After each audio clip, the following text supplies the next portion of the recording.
Welcome to the Outer Realm with Michelle DeRoche and Amelia Pisano.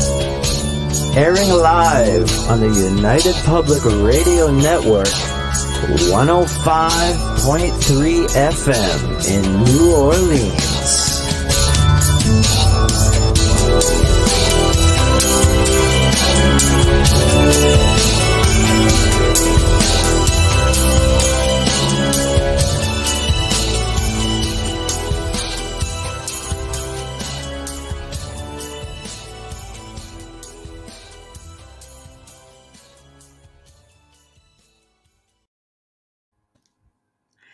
Good evening, everyone. Welcome to the Wednesday night segment of The Outer Realm. We are broadcasting live here in the United Public Radio Network, 105.3 FM from the beautiful city of New Orleans. Outer Realm is fully sponsored by the amazing folks over at Folgers Coffee. Thank you, Folgers. We love you and could not do it without you. Also, a huge thank you to Dr. Snick, aka Justin Snicker, for his sponsorship and contribution of his time and music for our intro and outro. He is an award-winning composer of Halloween horror, sci-fi, and dark wave electronic music, so check him out anywhere that you can download music. Bandcamp, Spotify, iTunes, Amazon, you name it, he is there. Tonight, we welcome Jim. I really hope I'm not going to butcher your name, Jim. Jim Girouard or Girouard. I don't know. I'm going to have to ask him to clarify. Girouard. Okay. Girouard. I actually had to look that up. Okay. We have to sound that out, but Yes. he's amazing. You guys are going to love him. He's going to be discussing divination, Bible codes, time travel. Just a really awesome guy. So I think you guys are really going to dig him. I know we certainly do. In order to participate, however, into tonight's show, you're going to have to head over to, let's see, where are we on tonight? International Public Radio, YouTube, UFO Paranormal Radio. We've got our usual Facebook, UFO Paranormal, Canada's Most Haunted, Outer Realm, Joe Montaldo, UFO Uncover, News on the Flip Side. So we can see all of your chats here on the soundboard. So feel free just to jump on any one of those. And of course, newsflash, do not forget, as I know I talked about this last week, now only on UFO Paranormal Radio YouTube, there is a new membership section.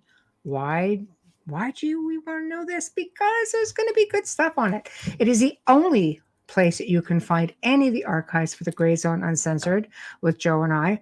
A lot of the hosts are coming on and doing a lot of really special stuff just for members. And of course, a lot of the old archives are going to be up there, not just for us, but for many shows. And some of these shows are not even on the network anymore. So a lot of really good content. So, get yourselves over there. Show them some love. Become a member. Don't just subscribe. So, hello. How's it going? See Good, the how are chat you? rooms filling up. Good. Zachman, Michelle, Tamara. Hello. Hello, indeed. So, it's Wednesday. It's and hump it day. feels like Monday. It does. Hump day feels like a Monday. It's not that terrible. Last week, I kept saying, Michelle, it's Friday, right? And it's like Tuesday. It's Wednesday. It's I know. It's Thursday. like, what? Wow. I know. January was a long year. You're not wrong. February is starting to look a little bit like it as well. Yeah.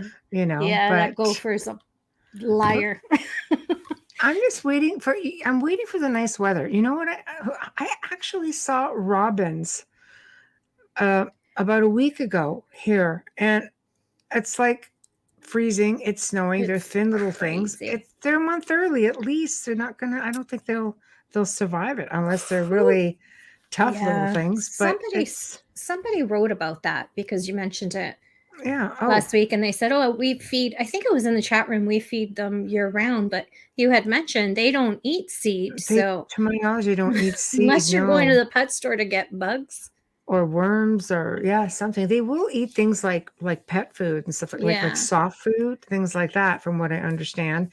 So we've been keeping some close by anyway, just in case. But it's like, oh my gosh, it's sort of sad. But on another whole note, but it's just been working my little fingers to the bones and doing some research and finding some like amazing people, who were interested in coming on the show, and others we do seek out and reach out because we get requests. So then we take those requests very seriously, and we go out and say, okay, these are the topics that people want to see covered. So we're going to go out and find people who can fit the bill, and get our listeners feeling happy that we actually listened to their request.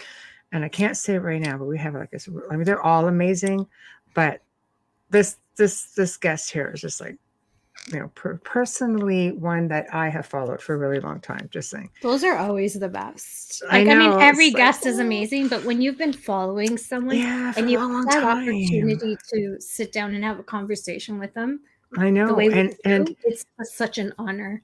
And it's not paranormal. It's not ufology. It's not ancient history. It's something freaking magnificent. Everybody thinks we're this paranormal show because we're not of what really. you we're do everything. and what I do, but no. It's outside of the box. It's outer realm. It's things that are, awareness, knowledge, right? We learn things, you learn things, the people we bring on learn things, and we all have a lot of fun.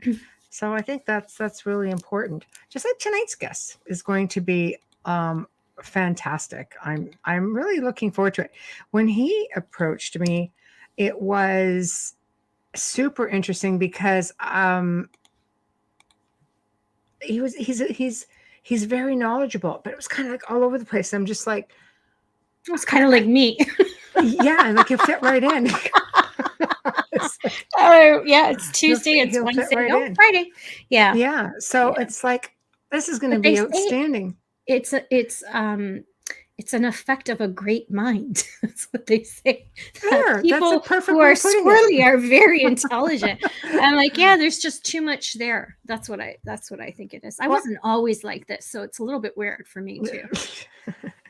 But when I say, so what are we going to talk about? And he goes, oh, this is this or this. We can do this. We can do this. I'm just like, all right. We'll just let you talk. Everything. We'll just let him speak. Yeah. Absolutely. Tell his story. Well, we do try to do that too. We just try to make it all about our guests so they can talk about anything. He's got some good ones. Yeah, absolutely. Oh, but speaking of it, do you want to go ahead and read the bio and then we can bring him on? I thought you were going to say the Bible. I'm like, no, we're going to let Jim talk about that. I don't think you better not go there. Any of my teachers listening, I wasn't paying attention. Our guest tonight, Jim, is an award-winning artist, songwriter, and author of 3 published books on Amazon. He has invented a divination method using lettered dice, and I have those, so I can't wait to ask, and teach the method online, starting with a palm reading. They buy the dice and do the dice throws at home, send him the letters, and he decodes them and sends the reading. How cool is that? Very cool. He received a night vision in 1970 and was warned by this revelation to avoid loans, banks, and corporations. And he never had a credit card or took out a loan. That alone is the book of records. Never established a credit history and never went into debt. He stayed under the radar and never went to college, joined the military, or started a business. And bought everything he owns with cash that was saved up over the years. I already like him. I know. I bet there's a million people out there going, why do you think of that? Yes. It's the way I work. But anyways, please welcome Jim. And I'm going to say Girouard. Oh, you're muted. Microphone. Your microphone is muted. Yeah, you have to unmute your microphone. Here, maybe see if I can do it. Hi, Lisa. Yeah, you're muted. Hi, Lisa. Yeah. You have to unmute your mic. No, I think he's clicking on the mic. At the bottom. Oh, there. There you are.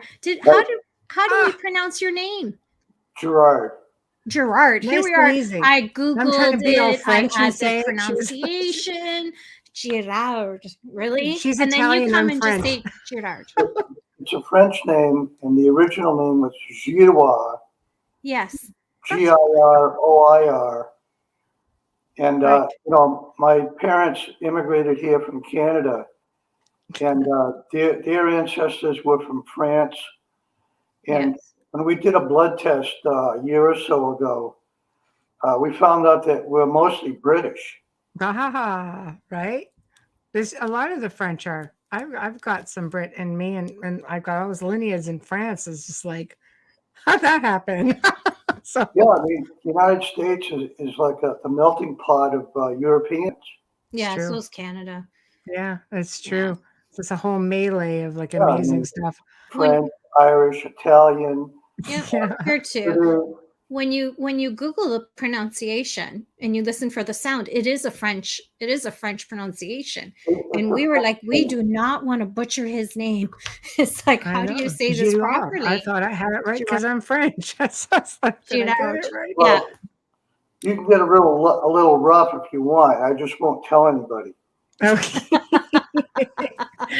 No, never mind the a couple of million people listening. So that's okay. So how are you? Good. I'm feeling real good tonight, and I'm glad to be on. Oh, Thanks yeah. for inviting me. Really. Oh, it was a pleasure. It was a pleasure. It's we've been looking forward to it because you Yes. just seem to have, you had me at, of course, deciphering Bible codes, divination, time travel. It's like it's just a mix of like amazing things that all of our listeners love. So why don't we start with humble beginnings, and then you can take it in any direction that you'd like, and we'll follow along and jump in every now and then. Okay. I know there's a big interest in time travel, and Yes. I'd like to talk about that. Okay. But I also want to say that there's really two aspects to time travel, and there's actually a spiritual aspect to it, which has to do with a goddess by the name of Kalratri. Mm-hmm. Okay. Have you ever heard of Lord Shiva? Yes. Okay, so maybe you've heard of goddess Kali. Yes. Okay, Kalratri is similar to goddess Kali. Okay. She's an avatar of Lord Shiva. She's the female aspect of Lord Shiva. Right. Which is very cool. She controls time. Okay. She's the goddess of time. She can rewind time. She can go forward. She can freeze it. And she can change events in time. Wow. That sounds like an amazing gift. I think a lot of us would love. She's an obscure figure. Her name doesn't come up very often in the history books or anywhere really. Like most people know who Shiva is. Yes. He's the guy with the snake around his neck, and he's got the crescent moon, Mm-hmm.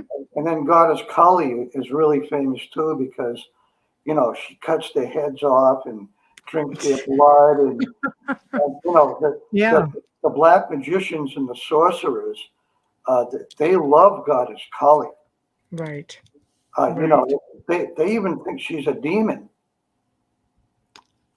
You know what? I mean, let's face it, religion has done that with ancient gods and pagan gods from different cultures, and I think they brought them together and put them on the demon list. So I Yeah, could see why people would think that. Yeah, that's really true. Yeah. So, okay. So she is the goddess of time. So Yeah. from here. So, if you want to approach it like from a spiritual perspective, she's the one to look at because, we're so fascinated by time. It's unbelievable. Right. I mean, we kind of know that time is a creation of the human mind. And that, from a certain viewpoint, time doesn't really exist. It's just it's a mental creation. Right. So, it goes into like a lot of different areas. Like we're here because we're manifesting our own reality. Right. And then there's layers of time. There's time hijacks. We're on a timeline right now, which was hijacked, and it's not the original timeline, and it's not the right timeline. Okay, so I'd like to learn more about that. Yeah, me too. What brought you to this? It's almost, it sounds like a bit of a matrix thing. It is a matrix thing. Okay. And I want to tell you something about what they refer to as the glitch in the matrix. Okay, Mhm. perfect. I Yeah, love it. the matrix is the glitch. Matrix is the glitch. Okay, you're Really? definitely going to have Yeah. to verse Explain us that on one. that one. Yeah. Yes, Okay. yes. We love learning new things, so we're very Yeah. Okay. enthusiastic. This kind of goes into like the spiritual side a little bit too, because in the original place, the place where we come from originally, Mhm. it's not the material world. No, It's no. it's a spiritual world. Yes. Okay, so like when you hear people talking about the spirit world, where you have ghosts and spirits and all these other type of phenomena, Right. the spirit world is in the material world. Okay, Hmm. that's the location. But the location of the spiritual world is a completely different place. Okay. It's the original place where we started out. But what happened was that the living entity, in the spiritual world for some reason had a material desire. Mm. Okay, so once that material desire manifested in the heart, Lord Krishna takes that entity and sends him or her right Hmm. down into the material world. And not only sends that living entity into the material world, but Lord Krishna goes with that person into the material world. Hmm. Because your separation from the Godhead never happens. Okay. There's never any separation from the Godhead, ever. Right. Even these people that, like evil scumbags and things like that, Right. they, they have a connection with the Godhead. They're just not acting upon it. Right. They just don't. Yeah, they don't care. They have another agenda. Here's a question, Amelia. Can you see Yeah. that one? Thank you. Yes. Jenny. Is it Jenny? Yeah. Yep. Sorry, Jenny. Jenny. Asked, how did it get hijacked? Boy, that's a great question. I've been asking that question myself for years. Like, Okay. how did they Yeah. do it? Okay. Now, a lot Mhm. of people think that CERN had something to do with it, or maybe CERN did it. Mm. That the Hadron Collider. Right. Um, Yeah. So when do you think it actually occurred? I mean, some people tell you they feel like they've been living in this for a millennia. well, there was a civilization called Tartaria, Right. and Tartaria was they had developed all the Tesla technology with free energy, and they made buildings that had a resonance effect in the way that they built it, and they were drawing energy from the atmosphere and creating electricity, and they had moving sidewalks, and they had all kinds of amazing architecture and technology, free energy, all kinds of things that you hear about that never seem to come forth as something that Mm. we have access to. But something or somebody hijacked that timeline. And what you wound up with is what you see today. Mm. Sidewalks, highways, telephone poles, transformers, cars, buses, airplanes, bombs, guns, government, Mm. money systems, cell phones, computers, vacuum cleaners, and toilets and all kinds of other things So that I we guess have. All of these things didn't exist before. AI, as Adrian says, Yeah, AI has AI glitched. is a big factor in this. Wow. Okay. Now, I want to talk about that a little bit because Yes, please. most people think that artificial intelligence is that off switch that you have Hmm. in your washing machine. Right. Mm-hmm. So they think that artificial intelligence is man-made. Hmm. I thought that myself. Okay. Wow. But artificial intelligence is what I call the universe on automatic control. Hmm. So in other words, you think about your heartbeat for a minute. Okay, you don't have to think about your heartbeat. Right. You're not thinking beat, beat, beat, all day long. As soon as you fell asleep, you'd probably die because you don't have to think about your heartbeat, Right. but Right. it beats on its own. Mm-hmm. And then there's the planets going around the sun. They never collide into each other, No. Mm. right? Perfectly synced. Mm. Artificial intelligence is controlling the Everything. automated part of existence. So it's not just here. It's like you're saying it's within the whole solar system, galaxy, universe. I mean, what is the whole gambit? Yes. Artificial intelligence Wow. is an aspect of consciousness. It's, see, somebody might look at that and go, what? Because consciousness is spiritualism, it's essence, and how does that fit with artificial intelligence, which is pretty much about itself? Well, artificial intelligence is neutral, so it can be used for good or evil. Yeah, But I want to get back to the glitch for a minute because I absolutely. kind of Yeah. lost my train of thought there for a Now minute. we're just following along. Okay. Right, Now, what I was explaining about the spiritual world, right, the material world is the glitch. right. Yes, It's not the original place. right. No, I agree with you. It's a place of chaos. Yes. I mean, if you look at the historical records of the Mahabharata, which is the compilation of 10,000 books from India, Hmm. these historical records go back millions of years. Okay, even in the ages that you would consider, uh, you would think that they had a peaceful existence because their intelligence was like 1,000 times more sharp than what we have now. They had wars and conflicts and bloodshed. Every aspect and area of history is full of bloodshed and war and violence and chaos and everything else. Right.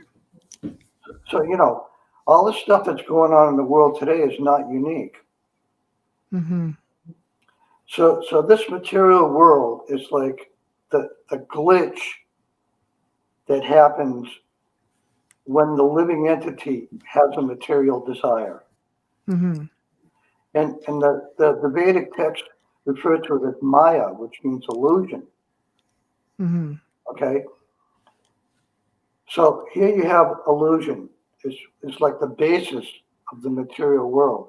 And then you have all these humans that create deception on top of the illusion. Hmm. Okay. So now you unravel it. You expose the deception and you're still left with illusion, Hmm. right? Right. It's like the film. You're eating a steak, right? And you think you're eating like a steak. You can taste it, but it's not real. Right. It's like me thinking I'm here in this material body talking to a computer that's, showing me two people on a screen. Right. Right. Yes. So, this whole thing about the material world is that, okay, once you tear away the deception, the illusion and the deception are so similar to each other. Hmm. Once you remove the deception, you still arrive at the illusion. Right. So it's hard to distinguish the two of them.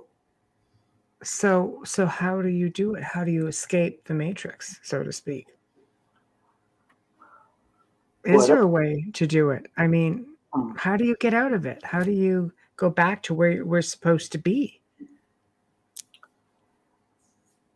I find that the best answer for me is chanting mantras.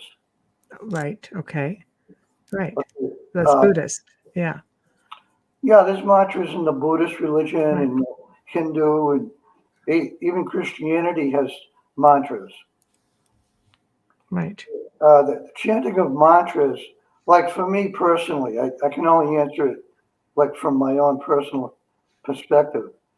Like if I cook a meal, let's say, Mm-hmm.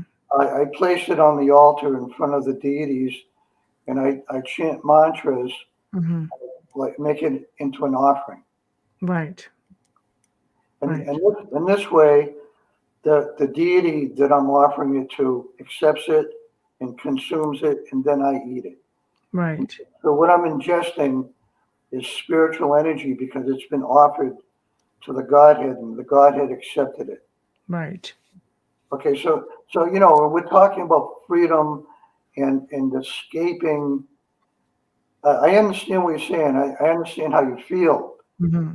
but we're not really free. We're bound. Like if you're in a spiritual path, Mm-hmm. you're free from evil. Right. But if you want to be free from the spiritual path, you can go the other direction and become evil, and you're free from spiritual. The Right. spiritual path, you're not really free from evil. Sometimes you're fighting it. Right, you're fighting it, but you're also free from it. Right. Okay. Well, we've got comments and a question. Lots. Okay. Amelia, here's one. Oh, yeah. Tamara says Edgar Casey explains that the Atlantis people came here in spiritual form and took on physical form. Okay. Yeah, yes, that's exactly right. Question there. Mary, now she's not trying. She said, Can "I'm not again- negating, just trying to looking for an understand. explanation, just Yeah. trying to understand." She Right. wrote, "I always thought things like consciousness, thinking, beliefs were not quantified. An actual brain or body or blood is visual, can be quantified. So what is this glitch?" That's what we're trying I'll to. leave it up so you can Okay. see it. Yeah. Okay, what she's addressing is the mental platform. Mm-hmm. Okay, right now we're in the awake state. Okay, in the awake state, you're on the mental platform. Okay, so everything that we're trying to comprehend and understand in the awake state is happening through the mental platform. Okay, but there are different states of consciousness. Like what happens when your ideas, what happens to your ideas when you fall asleep? Mm-hmm. You Dreams. don't have any ideas. No, it's everything's dream form. But are you Right, traveling? Are you like what's right. And then there's the dream state, right? and then there's astral projection. Right. Okay, so you know, I have this saying, which is, if you wanted 48 hours of world peace, Mm-hmm. you'd have to figure out a way to put every person on the planet to sleep for 48 hours. Yeah, Right? that's no lie. It's true. I mean, you know, I would probably And even work, then, you think about the ones that travel while they're asleep. right. I mean, you know, when you're sleeping, you're not smashing televisions with a sledgehammer, that's true. right? Yeah. You're not harming anybody. You're just resting, right? Mm-hmm. But sleep is a legitimate level of consciousness. Mm-hmm. Just Yeah. like dreaming is consciousness. But you know, as soon as you wake up in the morning, it's like, you know, you turn into a mental case. Mm-hmm. You know, Mm-hmm. I got to do this. I got to take a shower. I have to go to work. I have to pay the bills. I have to put gas in the car. I have to talk to so and so. Mm-hmm. You know, you get like a beehive in your brain. As soon Right. as you wake up, it's like, oh my God, I have to do all these things. It's robotic. I mean, you have to go out to earn a living. I think part of it, and let me know your thoughts on it, but it's almost as though they want to just keep you so busy. Some people work 2 jobs, it's like, how do you focus and find realization as to what is actually going on if you're too busy making money for the man and buying the products and Yeah, drowning yourself, immersing yourself, so you're not even, like we were talking about this a bit on the last show with Truth Seeker. Yes. yeah, And it's like, you're just so immersed in technology. Like they're talking about this whole metaverse thing, and all this 3D technology and working with avatars. Where, for example, you're out in a forest somewhere, but yet you won't go walk in a forest somewhere for the Right, real thing. We're not connected to the planet anymore, I think. right. Sort of getting back to the hijack of the timeline. Yeah.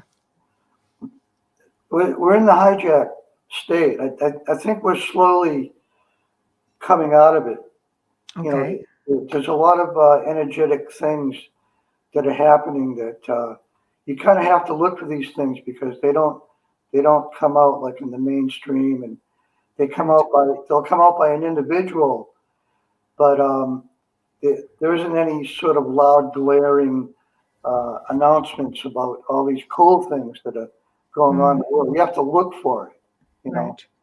But in the previous timeline that we used to be on, you didn't have this treadmill of having to go get a job so you can have money so you can buy a car, and have the car so you can go to a job.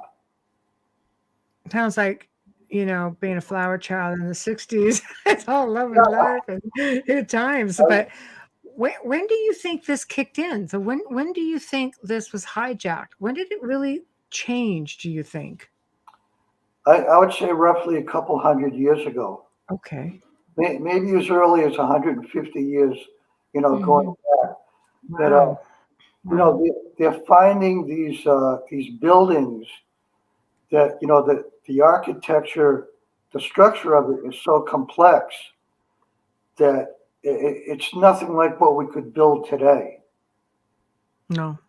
And not only that, but the way that they built them was so that they could pull in what they call resonance from the atmosphere and turn it into free energy. Mm-hmm. But, Yeah, no, for you sure. can't make a profit off of free energy. No. Sort of Mr. Tesla, right? Yeah, Yeah. For sure. kind of led to his demise. Yeah. No. So we're kind of, I guess the best word to call it is like a reboot of the timeline we were on previously. And, you could probably do a whole podcast just on that because Oh, yeah. I mean, it's energetic, and the nature of it is energetic. and what should people be looking for? Like, do they have to have this awakening? I call it an awakening, waking up from all of this, because it really does feel like you're sleepwalking in a dream state. Sometimes it just doesn't make any sense. But what should they be looking for? How do they know if they're waking up? How do they know if they're going to be part of this reboot, or if they're just kind of getting left behind? Okay, I did a palm reading, Yes. and then I sent you a reading, a Yes. dice reading. Yeah. Okay, I want to talk to you a little bit about that because Okay. the way that these words are arranged in the reading is that they're in the proper alignment. Right. Okay, so let's say we're in a dialogue and we're talking to each other. Okay. Okay, a lot of what we're saying to each other in like everyday conversations isn't necessarily words that are in the proper alignment. Okay. And we talk to each other like that because we have these phantom personalities that were created as a result of, our parents gave us a name, and then you get a social security number, and you're either male or female, and, you're expected to get a job and go to college and get married and have children and work all your life and drop dead. That's basically it. That's the program. Right. Okay. So like the way that we talk to each other, maybe not right now because we're sort of tuning into these things that we're talking about. But a lot of the conversations that people have are out of alignment. Mm. Okay. So what happens in a dice reading is that you bypass the thinking mind. Now you're tapping into the subconscious. Right. And the alignment of words in the subconscious are all properly aligned. Right. So that's why these readings have such a powerful effect, is because the alignment of the words in the proper alignment tunes you into your true magical nature. Mm. Okay, I have a question. I don't know where it fits in here, because when you were saying that we're basically living and, working and end up, eventually passing away, of course, as we all do, or passing on, depending on your perspective. Who decides who's elite? Okay. Good You, question. you decide. Well, I have the royals on the brain today, so I'm just curious. Who decides who's elite here? What bloodline? Yeah, because not everybody works and pays bills. Some people don't have to pay a bill their entire life. Some people do charitable work. Some people go on to help, third world countries. Not everybody does. The majority of us do over here, but the third world countries don't live that way. They live what I would say in a more spiritual way, more grounded. Right. Yeah. You decide. What do you mean I decide? I decide? Yeah. I would. Decide. Oh my gosh. It's your decision. Even with royals, papacy, spiritual leaders, Dalai Lama. Whether if it's maybe it's just an observation, maybe it's an assessment, might even be a judgment. Mm-hmm. Okay. It's the way that you see it. Okay, like there's a difference between personality and self-image. Okay. Okay. Right. Of course. I'll give you a good example. Okay. Rodney Dangerfield. Right. Okay. Rodney Dangerfield, his self-image was 0. Hmm. His personality was 100. Yes. Okay. I love Rodney Dangerfield. Yeah. I did. His personality was completely developed. Right. But his self-image was 0. Okay. Right. He's telling you that in his jokes. Right. Yes. He's telling you, hey, look, I'm a loser. Yes. My wife's a loser. My kids don't love me. I'm not in good health. I'm not happy. Mm-hmm. And all these jokes that he makes, he's projecting to you who he is. And that's why he's so goddamn funny. And that's why they love him so much, because when you hear these jokes, you're thinking, that's me. That's my life. Right. Yeah. Well, the greatest comics really do live the greatest pain. That's why they can be taken. I think a lot of the reason why people, a lot of the reason why people laugh is because they're almost in shock that it's coming out, kind of thing, and they can relate. Also, Man on the Moon, the one that played Latka on Taxi, I can't remember his Andy's something or other. Yeah, Jim Carrey played him. He was the same way. Tremendous amount of pain. Richard Pryor, tremendous amount of pain. Tough upbringing. Eddie Murphy. Right. These are comics. We won't mention the old guy that just got out of prison. I just have to say that because I think he needs to go back. But anyways, we'll leave that one alone. Justice doesn't always prevail. And there's a reason for things. I believe in some ways that was a great setup if it was masterminded from somewhere else, because it brought eyes to where it needed to be. Mary says, Richard, Robin Williams, huge, happy in public, sad in his life, as he thought, but more than we ever knew. He has to be my ultimate favorite. I felt the greatest loss, which is really strange, when he took his life. Andy Kaufman. Thanks, Janie. Hi, Janie. Thanks, Janie. Yes. That film is unbelievable. And when you see that pain, I can't argue what you say when you say you choose it, because spiritually we believe we write our path. So it's the same kind of perspective. I have a hard time when it comes to royals and papacy and Dalai Lama, because Dalai Lama is chosen in a spiritual, that's the belief. But if You they are believe born, it's it's a bloodline reincarnation. here, right? Yeah, Like, yeah, but Dalai well, Lama is like a reincarnation, right? yeah, yeah, you're exactly right on all those points. mhm, Russell Brand did turn Exactly his life right. around. Thanks, Trish. Hi, mhm. Trish. Yeah. Yes. Hi, Trish.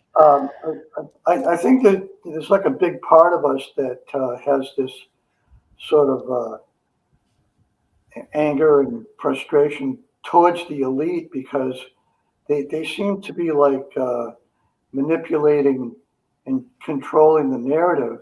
But Mhm, I just think that they think they're doing that, but they themselves are being controlled. mhm. At some point, I think you Yeah. have to sort of transcend the anxiety and the anger towards Mhm, them because each person is sort of like uh, think of it this way. God is here in a way, but he hides inside of a human being. mhm, He's hiding inside of each person. mhm, And the ones that discover this Godhead within them, they sort of radiate this alignment that I was talking about with the word. right. I want to tell you about something that happened when I was Okay. talking to a friend of mine. His name was Augusto. Okay. I was talking to him, just like I'm talking to you right now, and we were discussing these same sort of topics, okay? Mhm, And then all of a sudden, I see like this change in his face, and his body started like, I could tell just from a physical and facial expression, something was mhm. happening, you Right. know? And I didn't know what it was. And then he looked at me and he said, "How did you do that?" Mm. And I was like, "How did I do what?" He said, I don't know what you're doing, but it's working. Outstanding. I'm trying to figure it out. Yeah. So Right. what was happening was I was talking in a way that these words that I was saying were in proper alignment, Mhm. and the resonance of the words was also in alignment. Right. And what happened was he got the resonance, and he got it. He got the energy, Mhm. and he had a revelation. Wow. But Okay. it wasn't really the content of what I was saying. It was the vibration of the words and the Mhm. sound of the words. How everything resonated. It's the resonance. Yeah. Okay. Right. So that's what I was trying to explain about the readings is that we don't know how to tap into this resonance in the way that we talk to each other. Mm. We're kind of short tempered, we're rude, and we're cruel sometimes, and Mhm. sometimes physically violent, things like that. All of those things are all out of alignment. That's a good point. Adrian said maybe you aligned some or all of his chakras. That's a good point. Just with, yeah, like Yeah. with resonance. And it is Yeah, all about vibration and frequency yeah, at Hmm. the end of the day, right? yes. Um, like for example, if we're being honest with each other, Mhm. and it's coming from the heart, that comes from like the fourth chakra, Mhm. which is the color green. Okay, so Mhm. if I'm being like really honest and thoughtful, that sort of green heart energy comes from me through my words and through my expressions and things like that. Right. And then the upper chakras, sometimes they're difficult to understand because the higher chakras up here are more like telepathy. Mhm. And then the top chakra, which is the crown chakra, is Mhm. the spiritual identity. Right. Right. Hmm. That's right. That's a So, lot to take in. yeah. Yeah. Yeah. So as Tamara says, it's the divine spark that we all carry, right? So, Yes, I mean, you don't really have to be too concerned about what you're talking about, but it's the way that you say it. Mm-hmm. Mm-hmm. You know, No, I agree. Intention. Sometimes people, you might come across as being really aggressive, and somebody's like, "It's not what you say; it's how you say it." yeah, The old term, right? yeah. When I did that reading for you with the Yeah, dice, yeah, boy, I picked up on your energy, right, like really, really in a big way. right.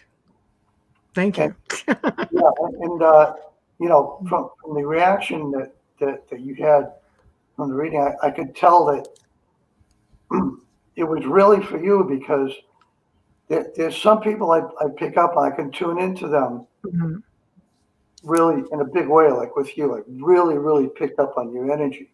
Right. But there's other people, it takes me time to sort of tune into them. Like I knew this one lady, she was the wife of Dr. Patrick Flanagan, who was a famous scientist. Hmm. And he brought me out to Sedona to give a Hmm. lecture. And his wife's name was Stephanie. And I could tell she didn't like me very much when I first met her. No way. A year and a half later, I sent her a reading, and she wrote back and she said, "I'm totally speechless." Oh, you're so gentle, though. How could she not like you? You're just so gentle Well, and soft you spoken. know, some people just don't like other people. It's just, Yeah. Right. Frequencies, maybe. It is. Yeah, it Yeah. is a vibration thing. you like some Yeah. people and other people you don't. But what I'm Right. saying is, it took me a year and a half to tune in to her because, like, when I did the first reading I did for her, it said that in a previous life, her family was in a village, like a tribe, and that tribe was captured by another tribe, and they tortured her family, and she was forced to watch it. Oh, Okay, Hmm. gosh. Wow. so when I met her in person and I mentioned what the reading said, her reaction was, "Hey, let's go to a restaurant." She wanted to Mm. continue that conversation. She No, she didn't want to continue it. Hmm. Oh, She Why not? tuned it right out. Wow. Yeah. Not everybody's. that's going to be hard to heal, though, when you do that. Yeah, but what I'm saying is, a year and a half later, I tuned in. Hmm. I didn't know I was tuning in, but the reading came out. It had her name. It explained how she felt about herself, the Hmm. people, and about life. And I sent it to her. It totally blew her mind. Totally. It was meant to be. She was never expecting it, and neither was I. Right. Okay. So I want to tell you this other story that happened in Sedona while I was there. Okay. There was this couple by the name of Christy, and then there was her husband. I can't remember his name. But then there was this other guy by the name of Jade. Okay. And Jade was sort of like romantically in love with this girl, Christy, who was married to this other guy. He was like really infatuated with this girl, Christy. And he saw me as like competition or something. And he was, he was a Scorpio. Ah. You know anything about Scorpios? They can really, My whole family is Scorpios. One of man, them's in the chat room. Scorpios, oh man, they I can get just, along really well with them because I'm Pisces, so I'm okay with them. yeah, I get along with them too, but Yeah. they can really spit out the venom. Yeah, no, she can't. She's sweet as pie. Yeah, Jessica's just sweet as pie. Yeah. yeah, you know what I'm talking about, right? I don't, because like I said, I don't have that experience, but I've heard other people talk about Scorpios that way because, well, a scorpion, right? The stinger. Okay, Yeah. so this guy was tearing me up like you wouldn't believe. Okay, Yeah. so what I did was I had a stack of readings sitting right next to me on the table. Okay, and I had done a reading previously to going to Sedona, and one of those readings was a reading about him. and it had his name on it, and it said that he was the gatekeeper of Sedona. The Wow. gatekeeper of The gate- Sedona. Like the protector. Okay. Right. Yeah. Right. So what I did was Yeah. I lifted up the pile, and I just grabbed any old reading that I could find. Mhm. And it turned out that it was the reading about him. And I read it to him, and the guy's face melted. Wow. His mouth was dangling open, and he stood up and he walked over to me and he hugged me. Wow. And a minute earlier, this guy hated me.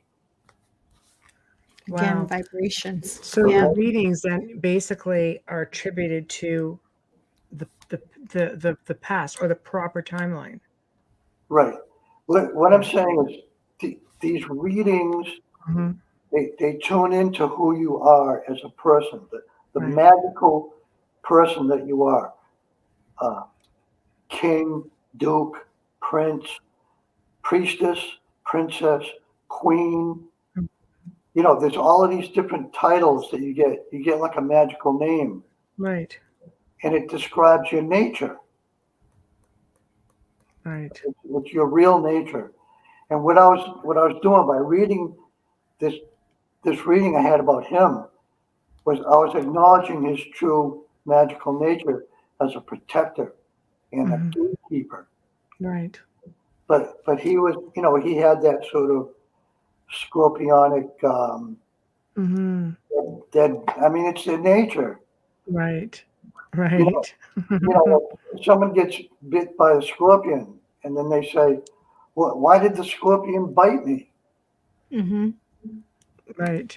That's I what don't know. the It's their nature. Yeah. nature of the scorpion to They bite. sting. Yeah. Right. The stinger. Yeah. Right. Well, that's a natural reaction. And boy, can they sting you if they want to. Oh I'm yeah. just seeing all these comments about Scorpios in the I chat know. room by Dave, and I'm just laughing because I've never had that experience with any of them. Right. Ruled by Mars. Right. Right. Yeah, I mean, I get along great with Scorpios. Yeah, so do I. I'm a Taurus, so I get along really well with Taurus, Cancer, Scorpio. Yeah, yeah, I'm a little yeah. that's just me. I Yeah, fit the Taurus bill. So I think for the sure. only one that sometimes I twitch is Gemini. Sorry, all you Geminis out there. But I think a lot of people have that twitch with you. Yeah, I know what you mean, but Really Geminis, Geminis are emotionally high strung. Geminis, well, they're confused. Totally They're confused because There we there's two go. of them. It's kind of Yeah. like Pisces. We're swimming upstream and downstream at the same time. So, I love Pisceans. thank you. I love Tauruses too. Yeah, Oh. they're great signs. I don't know. I find them very spiritual and Those are compassionate. two of my favorite signs. I think my number one favorite sign is Sagittarius. Hmm. I just totally love Sagittarians. What is it about Sagittarius that you like so much? They have a perspective, Right. and Sagittarius is the archer. Mm-hmm. Okay, Yeah. so you know I'm a triple Virgo, and I was born on an eclipse of a full moon. Mm-hmm. So Virgos are like really kind of intellectual types, you know. Yeah, I have issues with Virgos. Not you. So when Virgos and Sagittarius get together, Right. Virgos are kind of cerebral, you know, like intellectual. Mm-hmm. But Sagittarians are they're the archer with the bow and arrow, and it's a half man, half horse, and it's the sign of the perspective. So what Sagittarius does, which is really complementary to a Virgo, is they take the precision idea of a Virgo and they cast it out into the sky. Mm-hmm. Right. Okay, sometimes my niece is November 21st, so she's right on the cusp of Scorpio and Sagittarius. Yeah, Yeah. that's an interesting cusp too. Yeah. Right. So I had Leo and something coming Cancer up in has here. a lot of similarities. Oh, he's answering Mary. They're right You're next fine. to each other. Yeah. Yeah, Okay, they are right okay. next to each other. Right. Yeah, Okay. My husband's a Leo. Yeah. What was the comment? I didn't get a chance to read it all. Okay, Oh, which one is sorry. it? Mary a few asked about comments. Leo Which and one are we at? Cancer, and Dave Petrella, who does astrology, just said Leo and Cancer have a lot of similarities. They're right next to each other. Yeah, Leo that's is the sun, yeah, Cancer is the moon. yeah. Right. Right. Exactly. And so Great when you have an astrologist in the chat room. Geminis. Gemini's dual personality. Sometimes you don't know who you're dealing with. I was married to. Ouch. Gemini. Ouch. I have Right. every sign in my family. I mean, Yes. all 12 of them, because we have a big family. So yeah, I can list if you look at the people that my frequency doesn't rub well with, it's usually Virgos. It's hilarious. Virgos they're a piece of work. Yes. Wonderful people. Yeah, I mean, there's a lot of famous Virgos like Michael Jackson and quite a few We won't others. go there with Michael Jackson. Well, the thing about Virgos is like the story about the turtle and the rabbit. Mm.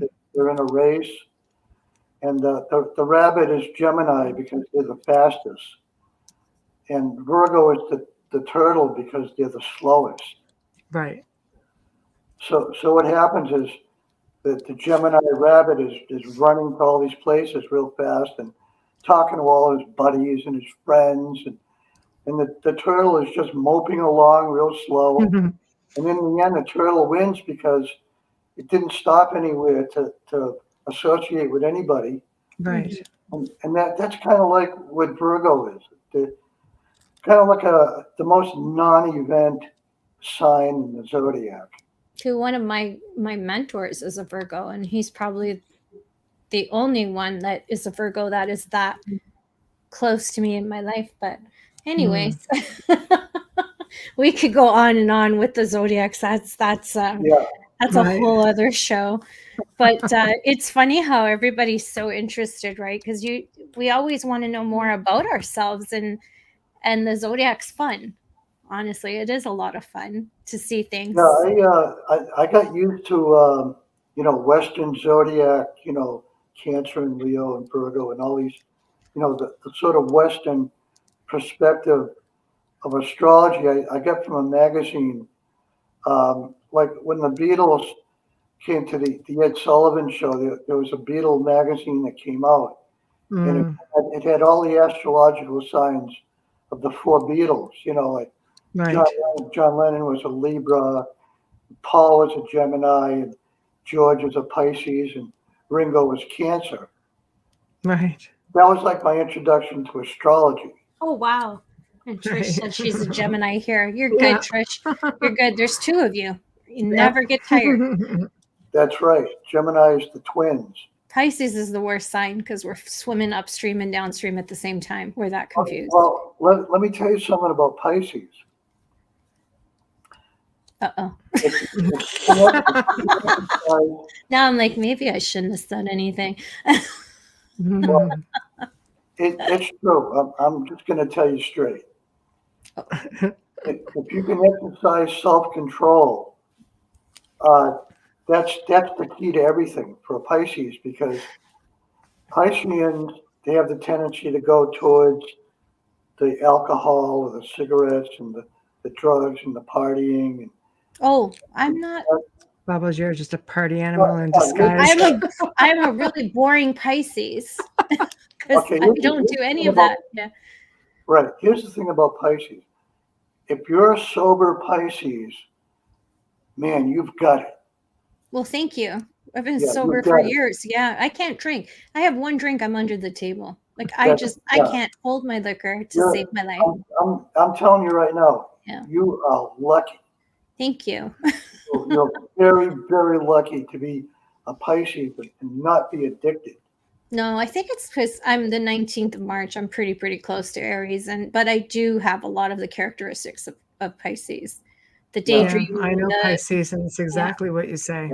Yeah. You'll probably be a very, very strong Pisces being so close to Aries, because Mm. Aries is a power sign. Yeah. Mm. But Pisceans are very, very skillful. Oh, Okay. Very skillful, very intelligent. I thought we were dreamers. They actually, yeah, Already did that one. Sorry. yeah, Pisces is the dreamer. Yeah, very much Right. so. Dreamer, Pisces is the artist. dreamer, Yeah. But think about what you're dreaming about. Oh God, I don't know everything. You know, you're thinking about possibilities. Yeah. Mm. You're thinking about potentials.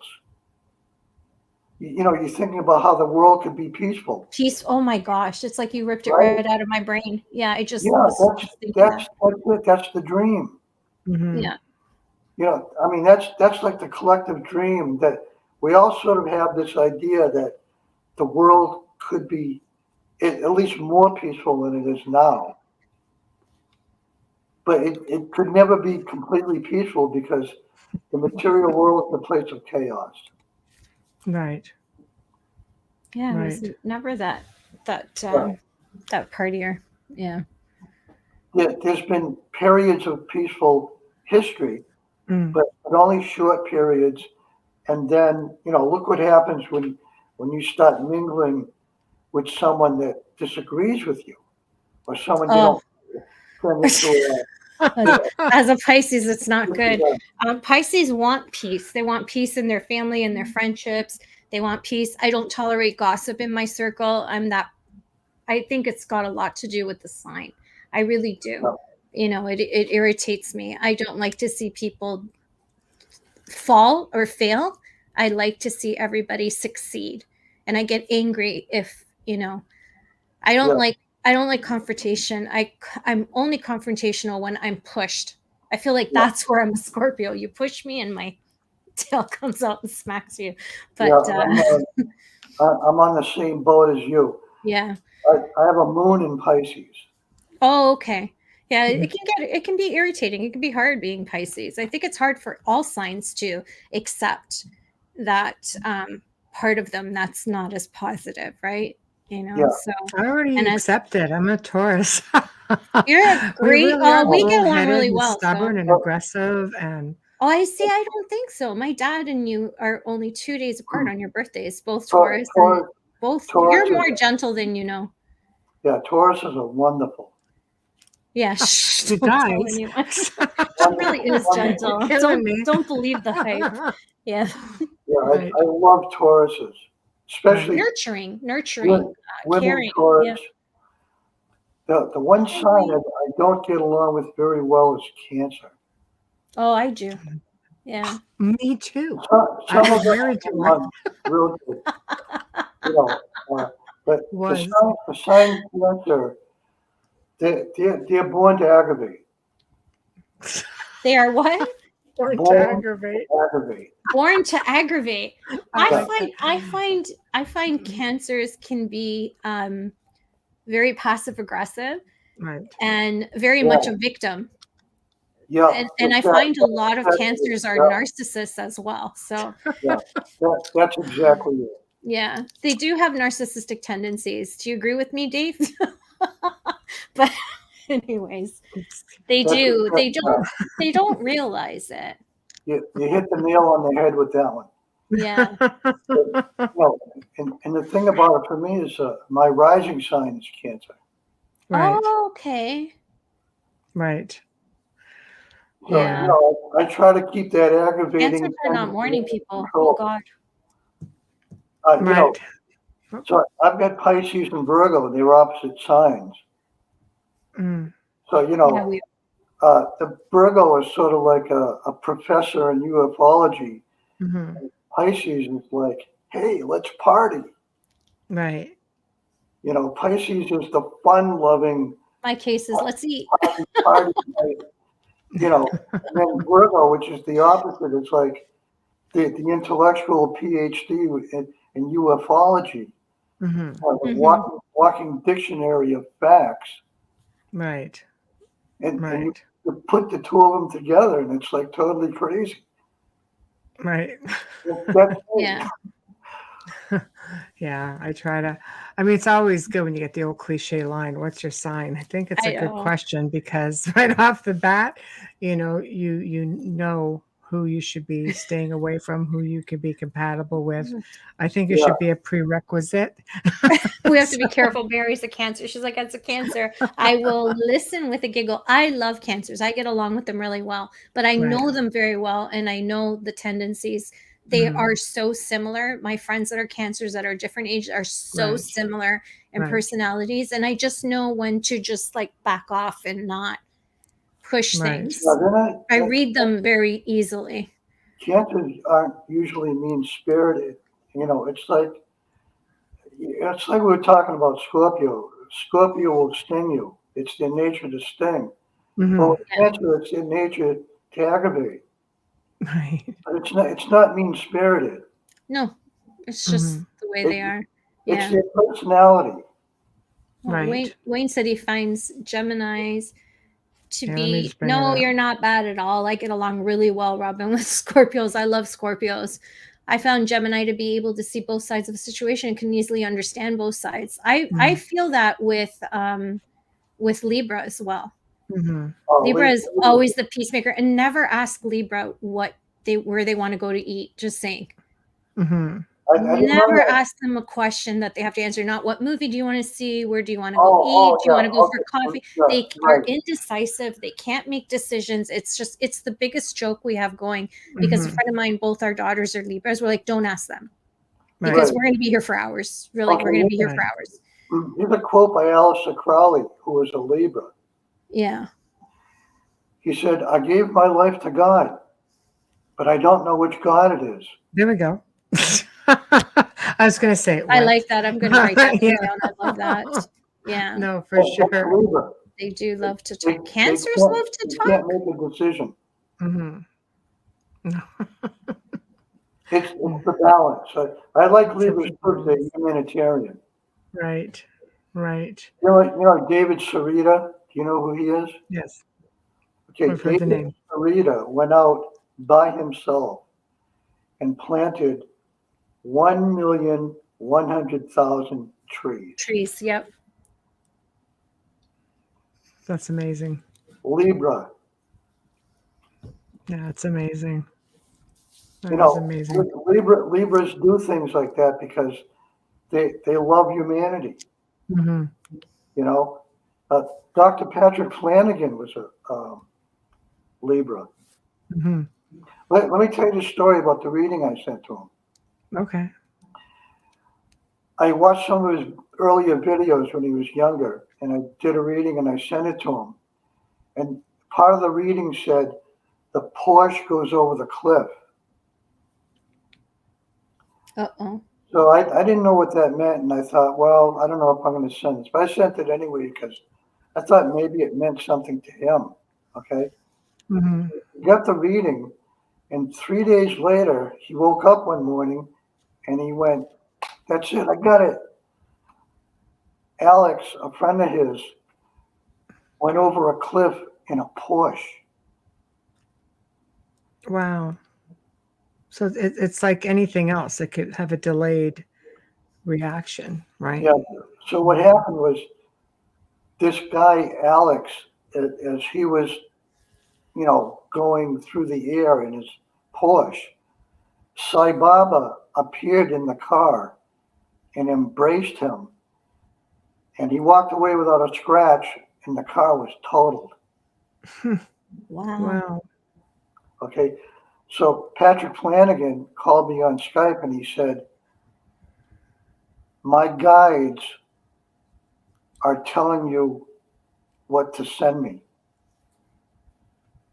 Hmm. And did they? I think so. I mean, I believe so Right. because Right. it's a lot of people think that this type of divination is channeling, but it's not really. Mhm. It may be similar to channeling in a way, but what you're tapping into is the subconscious mind, and the Mhm. subconscious mind is connected to the Akashic records. That's right. Mm-hmm. Okay, Right. but it's not like a Ouija board because in a a Ouija board, you're like, okay, who's out there, Right. right? But, you don't invite strangers into your home, Right. Right. right? That's a good way to put it. Yeah.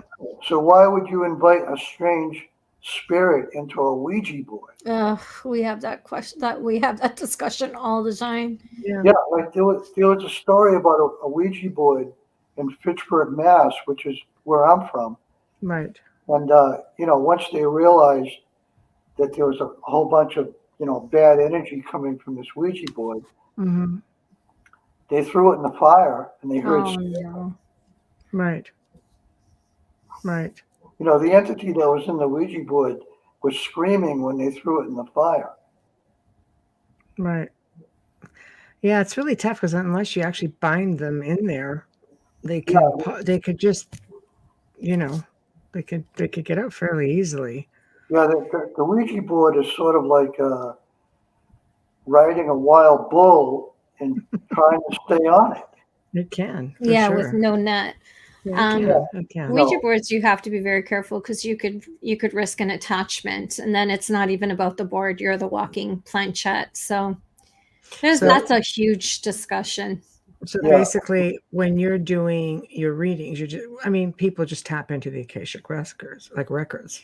It's a tap in. It's completely different. You're tapping into the individual. You're tapping into their file, right? Yes. Yeah. Now, like the reading I did for you. Okay, here's how I did it. Okay. I don't want my thoughts to interfere with the reading. Okay. Right. So what I do is I address the oracle and I say, Oracle, please send me a message from the oracle of Michelle DeRocher. Right. Okay, so what I'm doing is I'm approaching my oracle and asking your oracle Right. to step in with a message. Mm-hmm. Right. And that way my thoughts and feelings don't mix in with the message. Right. Right. You're just leaving it to these two otherworldly beings to do the connection. Right. Right. And all I'm doing really is just translating the letters into words and sentences. Right. So, I wanted to tell you this about the dice method too, is what you're doing really is you're hacking the Akashic records. Can you explain that, Jim, to people that don't know what Akashic records are? Yes. Please. Okay. Inside the earth, you have millions and millions of crystals. Mm-hmm. Okay? And crystals have the ability to absorb knowledge and information. That's right. The DNA in your bloodstream is the same. It's exactly the same as the crystals that are inside the earth. Okay, so the Akashic records is all of the events of everything that ever happened contained not only within these crystals that are in the earth, but contained within your DNA. And lineages. Right. Yeah, a lot of people don't understand that. And it's funny because they'll find it difficult to believe, but yet they don't get the concept that their watch is a crystal movement. It's quartz. It's similar in the sense that it retains information and it expels energy. So just to keep that kind of example in your mind when you're trying to grasp how the crystals of the earth are retaining all of this. Well, we're talking about the outer realm here. That's right. Right. That's right. The outer realm. Right. Yeah. Exactly. Yeah. That's where we're going. Right. That's definitely name appropriate for everything that we tackle. Absolutely. Everything on the edge. I'm not one of these types that really cares about if somebody thinks what I'm saying is the real deal or anything like that. Yeah. Nobody knows I don't what's think real. about that very much. No, but who knows what's real and what's not? I mean, in the last 2 years, without saying the C word, because we don't want to get ripped off of the YouTube, but They're a little sensitive. they're a little sensitive with that word. Yeah. So we can't use the word, it gets flagged, and then we lose our spot for a few weeks. Yeah. But without the last 2 years, I find that a great way to look at what's happened to us in this world is that we're getting a chance to just stop and listen. Michelle has said that quite often, where you're in realization because you're home, you're more present. A lot of people couldn't work. So there's a lot of positives to what happened. I like perspective in every way I'd like to always look at the positive side of things. So maybe it's a Pisces thing, I don't know, but I think a lot of good came out of it. And it's really putting us in a place to wonder, where are we? What are we? And what is happening? We've got vehicles that drive themselves. Yeah, I've been teaching this dice method to a lot of people for several years now. And the thing I kind of realized was I found myself saying, don't do that, don't do that, don't, over and over and over again, because the way it works is, we're trying to comprehend these things through the thinking mind in the awake state. And the whole idea of the purpose of the dice method is to expand your thinking from one-dimensional thinking into multi-dimensional thinking. So what you're doing is you're sort of observing your thoughts. Okay, it goes like this. Let's say you get the dice. You throw them. Okay, so what it's doing is capturing your thoughts from the subconscious mind, and they're manifesting in these letters. Now, I want to tell you this about it too, because I thought about this a few days ago. For 50 years now, millions of people around the world have been doing dice divination. They never knew it. Okay. 50 years ago, Campbell's put out this dice game with letters. Yeah. Okay. For the alphabet soup. Exactly. Right. That's it. Campbell's alphabet soup. Okay. So now they get these letters, and let's say they're playing this game. They're thinking of a word, and they throw the dice. There's the word.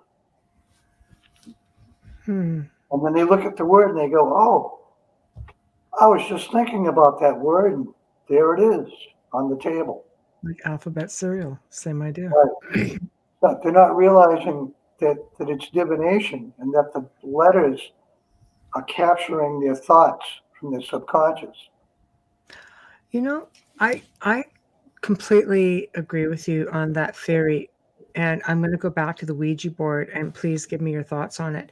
It's like when people are sitting down and playing with these boards, they don't realize that your thoughts can actually control everything. When I had an investigation at one point, and I've talked about this before, where my thoughts, it's only happened one time that I know of. They were recording the session, and I was sitting there worried about my daughter who was at home not feeling well. And I made a comment about having to get home to her, and it projected out onto a voice recorder.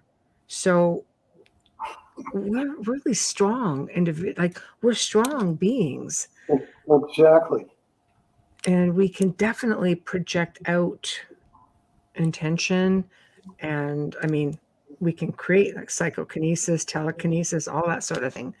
So let me tell you a true story. I just found out about this a few days ago from a friend of mine from Norway.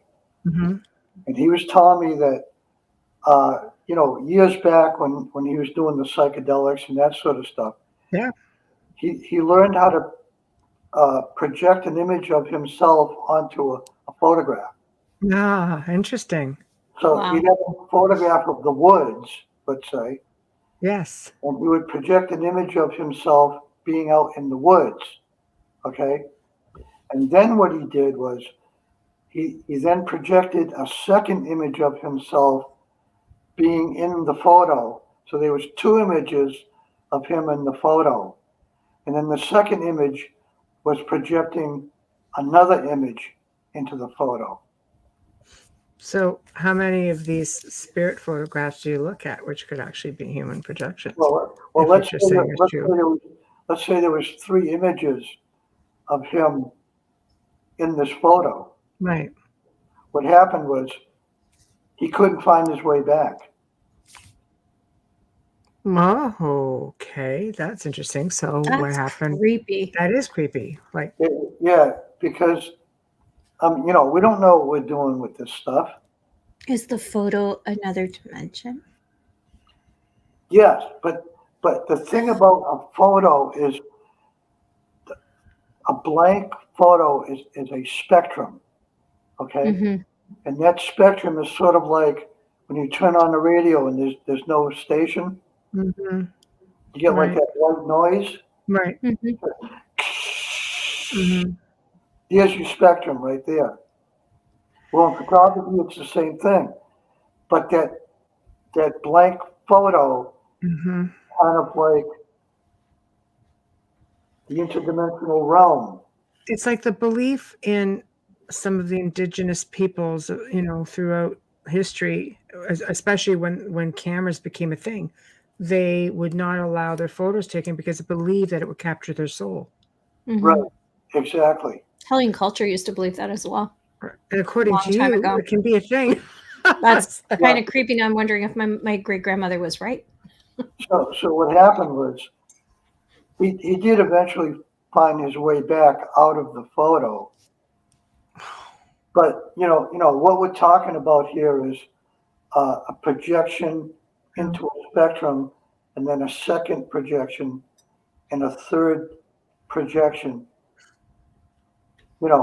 One spectrum on top of another and another. Right. Right. It's like time travel. Right. But I would never do it myself because how do you know you're going to be able to come back? There's no guarantee with any of that. No. Getting back is the problem. There's one of our guests we had not long ago, I can't remember who it was, said you can travel forward but never back. Well, back is a lot harder. No, but they said to the past. you can't do it at all. But a lot of people have gone from the future. Well, I don't know if it's true, but I mean, the stories are that they come from the future government back. stuff and Yeah, so I military don't. stuff. Well, yeah, like photos with cell phones and whatever recorders and. Yeah, the thing about going into the future is that it's much easier to go into the future because it hasn't happened yet. It's a potential. Right. But if you believe in interdimensional, it's ongoing. It is happening right now. Yeah, so Yeah. I think we're going to take a vote here and say you can go either way. Thank you. Because Right? that's what I thought. I was really Right. surprised, right, when I Here's- heard that. But I'm always here's open-minded Trish's to comment. everybody's. Trish Mo, you have to do it on portal days. Otherwise, you're stuck in that loop. What's a portal day, Trish? Well, that's new to me, but I think it's true. I think it's. Yeah. I think Right. there's such a thing as portal days. I've never Right. heard that. I'd love Trish to explain that one. Yeah, Trish is a host on our network. Yeah, I have a time machine here that I bought from Steve Gibbs, but Steve Gibbs built the time machine after I showed him how to do it. Mm-hmm. Mm-hmm. I sent them a schematic. Years. Oh, it took her years of repeating years and cycles to figure that out. We need to talk. We need to talk. We see portals all the time. Yeah, we need to talk. Go ahead. I tend not to dismiss things that other people say because they're having perspectives that I've never seen before or maybe never thought of, but that doesn't mean that they don't exist. I like Dave's point, and then we have to do a station ID because I'm a couple minutes behind. The two solstices and 2 equinoxes, they are the 4 gates. Yes. Okay. Okay. So you do that. We'll On continue. that note, you are listening to The Outer Realm with Michelle DeRoche and myself, Amelia Pisano. Our guest tonight is the fascinating Jim Girouard. He's live here with us, coming right to you from the beautiful city of New Orleans on 105.3 FM radio. We are streaming on UFO Paranormal Radio, International Public Radio, and a bunch of other Facebook pages that I am not listing. Our intro and outro is courtesy of award-winning composer Dr. Snick, the Sonic Surgeon. You can find him on Amazon, Bandcamp, Facebook, and Instagram. His music is amazing, and that's his voice you hear. So make sure you stay to the very end. Also want to thank our sponsors who are with us from the very beginning and the reason that we're still here. We love you. Folgers Coffee. Best coffee ever. No one loves you more than Michelle. And I thank you for sponsoring our show. Thank you for supporting us, Folgers. Thank you. Yeah. All right. Back to Jim. This three-way dialogue is really amazing to me because it's always been like one-on-one, for me. Right. But the three-way dialogue is just much more powerful, I think. No, thank I you. think so. With I the think three so, too. energies. I'm really enjoying this. I'm always open-minded to everybody's thoughts, and I'm a little hesitant and quiet at first because I have to get to know and understand because we're learning every day. We're That's all true. learning. And I mean, Yeah. if Trish didn't tune in, I wouldn't have known about portal days. Like Portal I'm days. grateful I she's want a in the portal chat day. room. Mind you, Yeah, we see and portals then all the time. We do. Yes. And Yeah. then that's why I didn't understand portal days because portals are ever present in our visions. But yeah, and then Dave answering that. Mary says maybe the past has already happened and we've already been here. Maybe one word or gesture has changed it. Maybe we're talking about Stephen Hawking's party that never happened. Stephen Hawking, I wonder where he is right now. The past, present, and future are all happening right now. Yeah. Simultaneously. Yeah, they're all happening right now. But what happens is, the thinking mind, mental platform, the awake state separates everything and fragments everything, and defines everything. Right. And that's what you call separation. Amazing. Yeah, we're separated from nature. Are we ever? Well, I think that's the goal, Yeah. right? That's the goal. It's important for us. We talked about this just recently, how divided and how technology dependent we are as a society, and it's really, really sad. But you have to do what you can at home. Like I don't allow cell phones on the table. I just don't. So they're not allowed in my kitchen unless you have an urgent call that you're waiting for or whatever. I don't like to see them on my table. I turn off my cell phones all day long. I have them turned off and at least 3 or 4 feet away from me.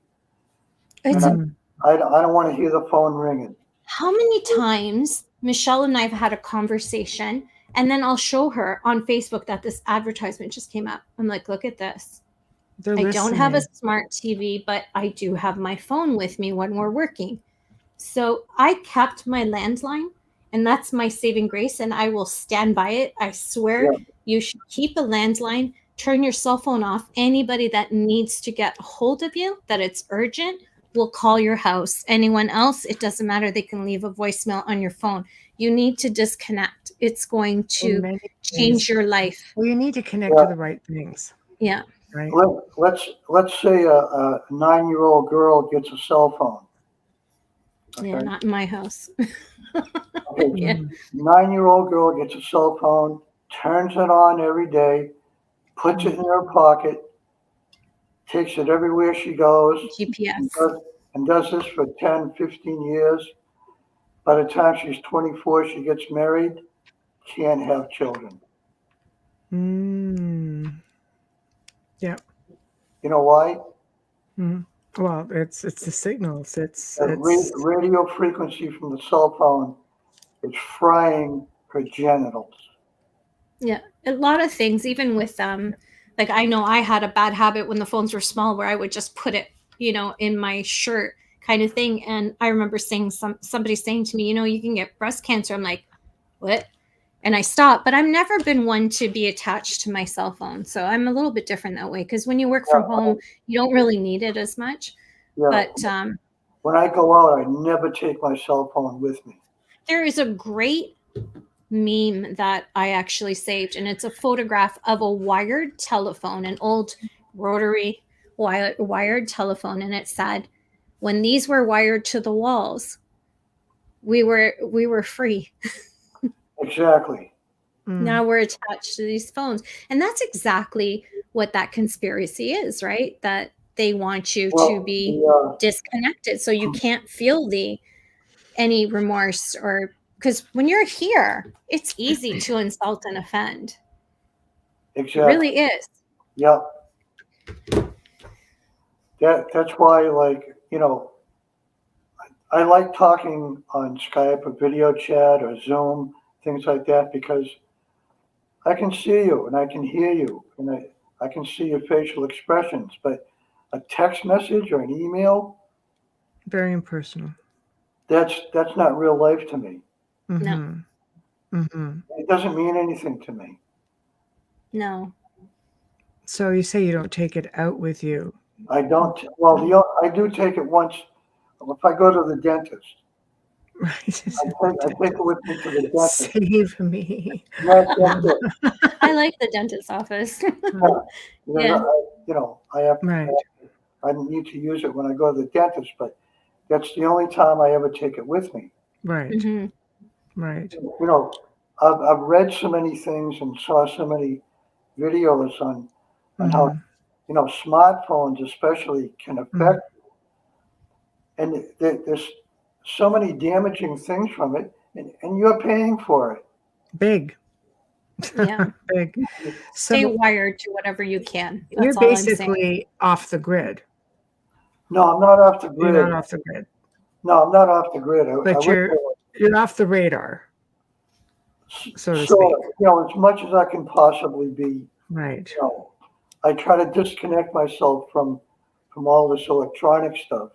Right. Because at the same time, I love it because I can go on the internet and I can be interviewed or I can make videos. I mean, do all kinds of things with technology.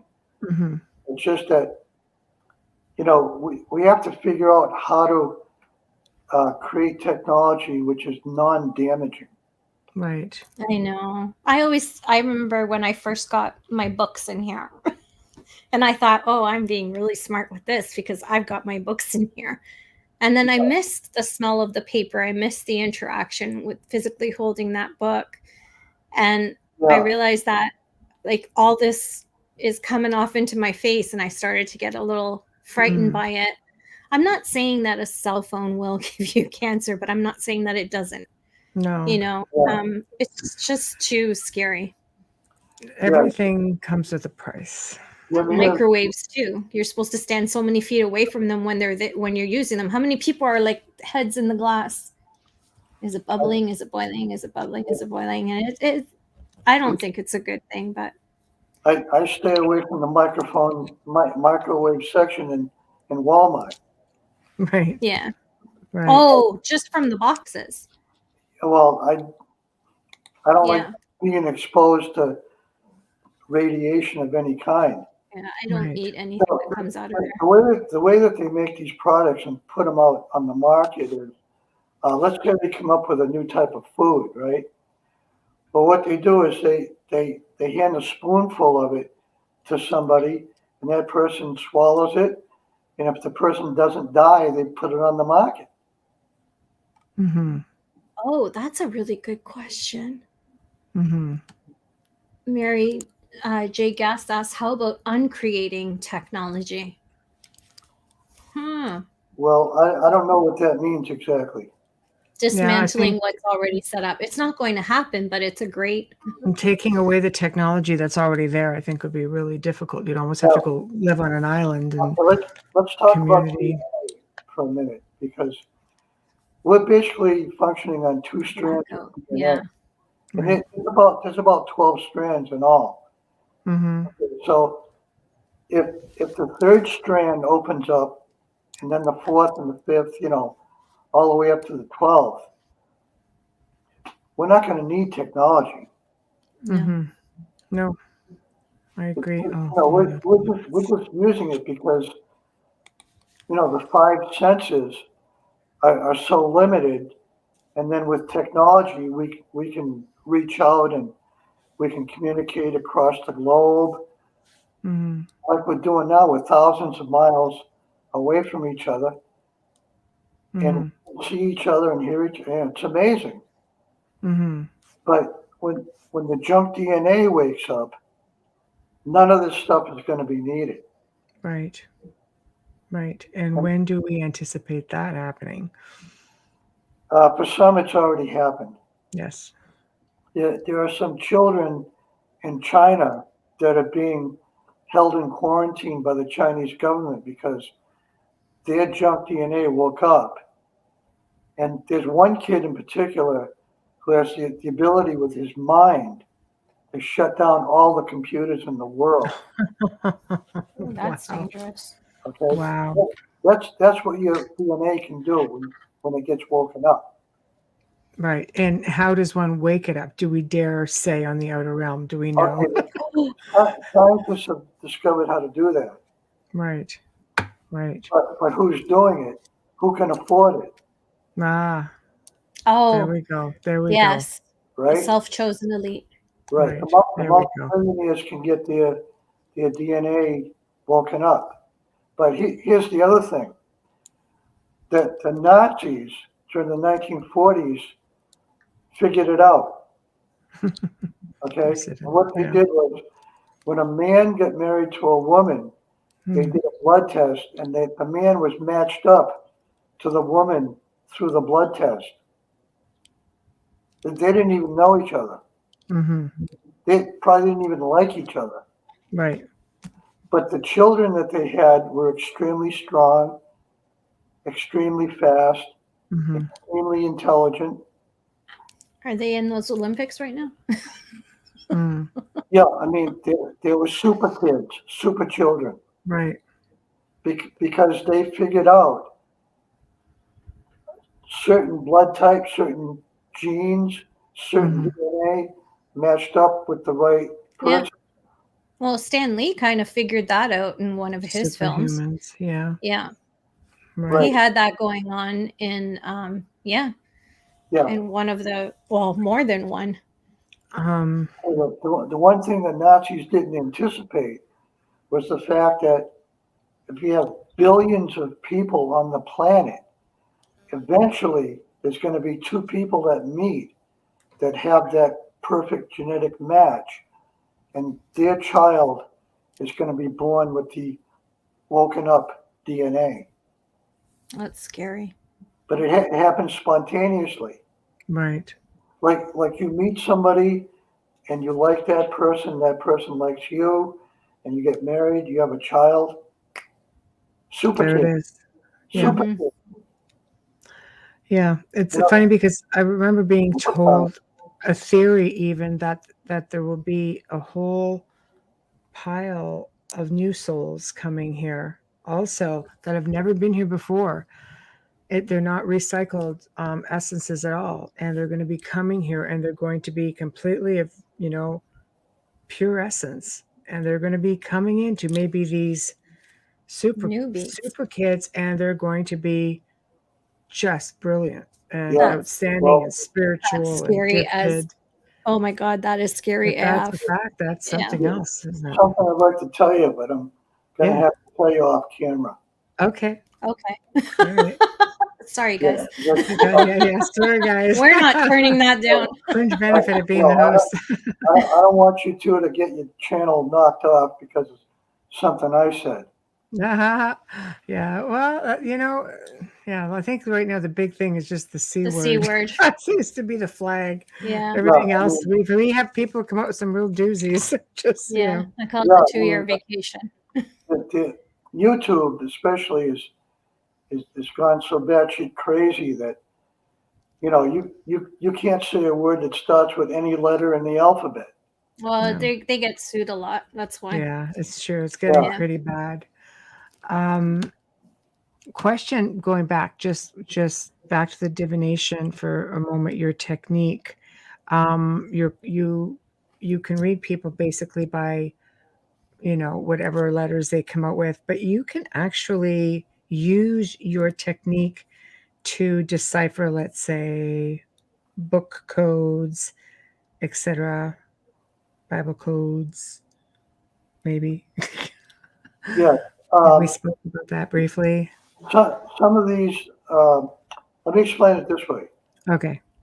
Part of learning this method is to sort of figure out what it can be used for. Right. Okay. Now, I found that it's really good for locating missing people. Ah, okay. Okay, so what happened was I saw this poster of a missing girl. Okay. So I was just kind of starting out. So I pulled down the poster. I took it home. I sort of focused on her picture and her name. And then I asked the oracle, where is this girl? And I got the name of the street, the town, the fact that she was with her boyfriend, and then Mm, leaving for Texas the next week. Okay. wow. Wow. I get on the supermarket, and there's her family putting up more posters on the telephone pole. Right. Okay, so I walk up to them and I say, I know where she is. I know what she's doing. Mm-hmm. I know what street she's on, what town she's in, and her and her boyfriend are leaving for Texas next week. That's a big chance that you Okay. took. Yeah. So you know what happened? They all just stood there staring at me, and then they turned around and walked away.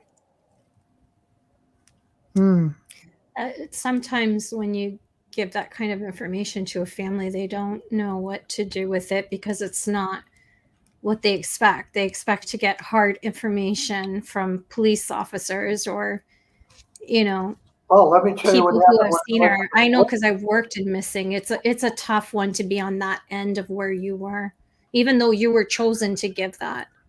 Okay, let me tell you what happened when I took the same reading and brought it to the police. Crumbled it up, threw it in the trash. mm. Yeah. Well, you're lucky they didn't make you a suspect because that's the next thing that happens when you go to the police. Yeah, You become a suspect if you have way too much information that's not out there. that's part of why I don't do it. Well, what you need, if you ever want to do it, is you need a connection with law enforcement that stays anonymous. You stay anonymous and you work with them, and it has to be confidential and it has to be just between the two of you. And you have a lot to give if you do get that opportunity. I think it's fantastic. Yeah, so what I was trying to get at here is if somebody's learning this dice method, like a lot of people think that you can use it to like win the lottery. Yeah. Right. Now, if that were possible, somebody would have to focus their attention and have a tremendous amount of determination and do a reading like every single day for months at a time until they could start getting some kind of a focus on the numbers. Right. Okay. But, like I got an email one time from some 16-year-old kid from California saying, hey, how about if you send me the numbers to the lottery? Doesn't work like that. He's Yeah. 16, can't even play. So, Yeah. I wrote him back this really nasty email saying, you're an idiot, you don't know what you're doing. And he wrote back and he was just happy as hell that he aggravated me. He got me irritated. Right. Yeah. He was like glowing, There's that saying, with great gifts comes greater responsibility. Right. But not for a 16-year-old. No, I mean for us, like people often ask the silly question of the lottery numbers, and they don't realize the responsibility and what happens with something like that. Yeah. It took me 3 years to learn how to do the dice method because I didn't have a mentor. Mm-hmm. There was nobody there. Yeah. Okay. So, I asked every stupid question you can think of, Right. about meeting the girl, about winning on a scratch ticket, every question I could think of, because I was testing the system. Mm. So one day I asked the question, am I going to win on a scratch ticket tomorrow, which is like a Wednesday? And the word hex came up. So I thought, well, hex isn't good. That means No. I'm not going to win on this ticket. Hmm. Okay. So the next day, which is a Wednesday, I went and bought a ticket, and it was a loser. And I was just happy as can be that it was a loser because the reading said it was going to be a loser. Right. It was a Right. validation. Right. Yeah. But what I'm saying is I never continued with the idea of trying to get the numbers for the lottery, Hmm. which is possible with remote viewing. Right. Right. The remote viewers can actually do it. Hmm. Okay. But here's the other thing. You can do remote viewing with the dice method. Hmm. You can ask a question to the oracle. What is the remote viewer seeing?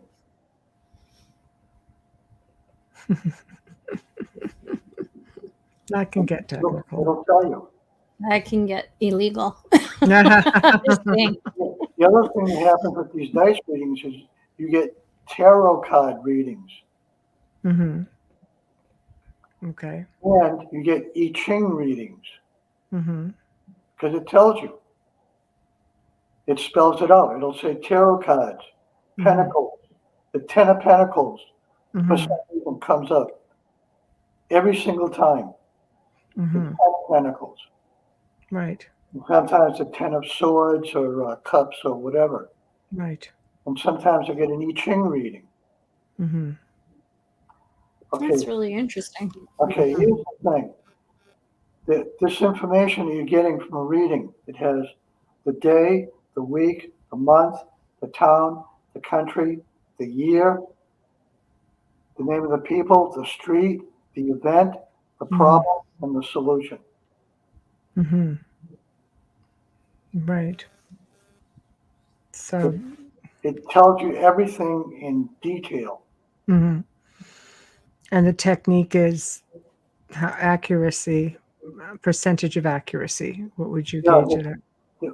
getting the words is pretty much like staring into a crystal ball. Right. Because what happens is when you're staring into that crystal ball, your vision gets a little blurry. Mm. So when your vision gets blurry like that, this is sort of like the what that guy was saying about the equinoxes Yes. being the gateway. Like Right. when you're falling asleep, right, and you're halfway between awake and sleep, it sharpens your psychic focus, Hmm. and that's when you get like a flash image or a sound or a word or something like it. Sometimes it comes as an entire sentence. Hmm. Sometimes I get like an entire song or a lyric with the melody and the chords, like all in one sort of flash. Right. So Right. it's that in between zone, like between awake and sleeping, where your consciousness is it's like sharpening a knife. Hmm. Wow.